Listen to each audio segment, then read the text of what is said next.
Are you able to? Not yet. Okay, we will move on to John Cochran. I am here. Is that her? Okay, we have her.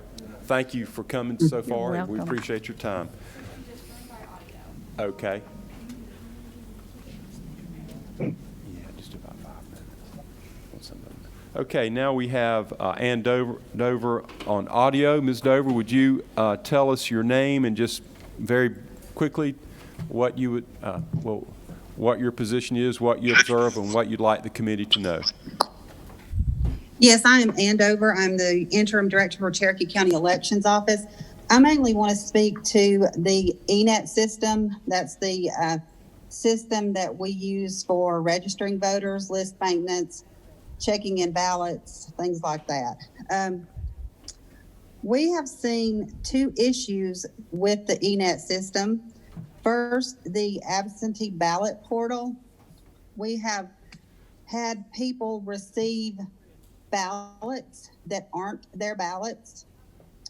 For instance, the first one we discovered was a Cherokee County voter received a ballot was sent to a DeKalb County address that was not their address. We've had about, I would say, 18 of these that happened. There's just a problem with the portal that when someone goes in and enters their information, for some reason, it is putting a random address that does not belong to that voter in the mailing address. The Secretary of State's office has been made aware of this. I do not know for certain that it happened in November, but I do feel like after looking back at some things that this could have happened in November where people had requested ballots and they were sent to the wrong address. The one that I got yesterday, the ballot had been requested on the portal December the 1st. I just got notified by the state yesterday to resend that ballot. So there's a very slim chance that that ballot is actually going to get to the voter in time. There's been several of those. Then the other problem we're having is really kind of hard to explain without seeing it. When we have an absentee ballot by mail, there is a barcode on the label where we scan that ballot back in. We check it in using a barcode scanner and that barcode. We have discovered that when you scan the label, sometimes it will scan a different voter in. You'll actually be checking in one person's ballot, but it populates We lost her. another person's name. Okay. Hello?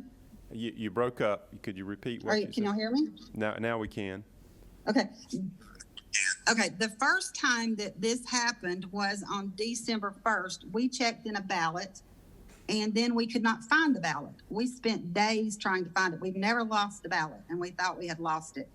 Then on December 14th, we are getting ballots out of our ballot box, and suddenly the ballot appears. That was proof to us that when we had checked in someone's ballot, that it had actually pulled up someone else's information. Is that making sense? Yes. Okay, all right. So we started getting error messages, and we kept discovering that those kinds of things were happening. So I reported it to the state.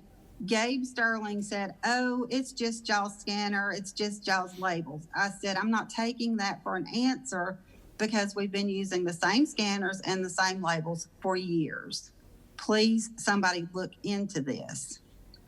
So a few days went by, and they were still trying to blame it on the scanners, and we were still seeing errors. I'd have screenshots, pictures, lists of all the errors that we were seeing. So I called our liaison, told them about this again, and they got on a Zoom call with us because the state could not recreate what was happening. And I said, well, it's still happening. And we got on the Zoom call, and of course, we couldn't recreate it during the Zoom call. Then a few days later, it was probably about a week later, I got a phone call from our liaison. She wanted to know if we could see any difference if the errors had stopped. And so I went to ask the girls in the office that were handling that, and they said, yeah, we're not seeing the errors anymore. So I thought, okay, well, they did find something and they did fix something. I'm still a little bit concerned about the system because I do feel like we have issues with it because we are still seeing the portal issue, not so much seeing the barcode scanning issue. I just don't have a lot of confidence in that the portal is 100% right and that the scanning in the ballots, the absentee ballots is correct. Thank you, Ms. Dover. We appreciate your time. In the interest of time, I'm going to move on to